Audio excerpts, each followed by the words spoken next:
What is consciousness? Can an artificial machine really think?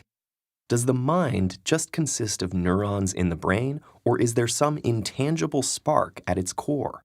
For many, these have been vital considerations for the future of artificial intelligence. But British computer scientist Alan Turing decided to disregard all these questions in favor of a much simpler one. Can a computer talk like a human? This question led to an idea for measuring artificial intelligence that would famously come to be known as the Turing test.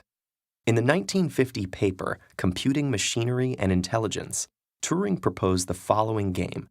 A human judge has a text conversation with unseen players and evaluates their responses. To pass the test, a computer must be able to replace one of the players without substantially changing the results. In other words, a computer would be considered intelligent if its conversation couldn't be easily distinguished from a human's. Turing predicted that by the year 2000, machines with 100 megabytes of memory would be able to easily pass his test. But he may have jumped the gun. Even though today's computers have far more memory than that, few have succeeded, and those that have done well focused more on finding clever ways to fool judges than using overwhelming computing power.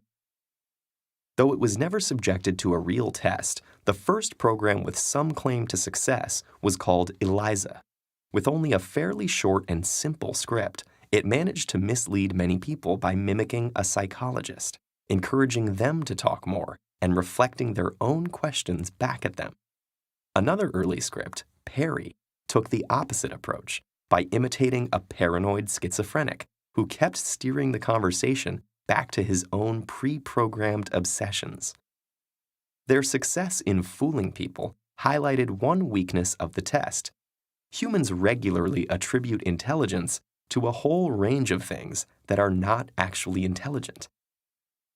Nonetheless, annual competitions like the Loebner Prize have made the test more formal, with judges knowing ahead of time that some of their conversation partners are machines. But while the quality has improved, many chatbot programmers have used similar strategies to ELIZA and Perry. 1997's winner, Catherine, could carry on amazingly focused and intelligent conversation, but mostly if the judge wanted to talk about Bill Clinton. And the more recent winner, Eugene Gustman, was given the persona of a 13-year-old Ukrainian boy, so judges interpreted its non sequiturs and awkward grammar as language and culture barriers. Meanwhile, other programs like Cleverbot have taken a different approach by statistically analyzing huge databases of real conversations to determine the best responses. Some also store memories of previous conversations in order to improve over time. But while Cleverbot's individual responses can sound incredibly human, its lack of a consistent personality and inability to deal with brand new topics are a dead giveaway.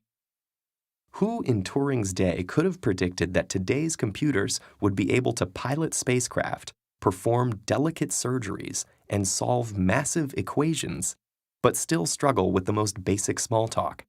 Human language turns out to be an amazingly complex phenomenon that can't be captured by even the largest dictionary.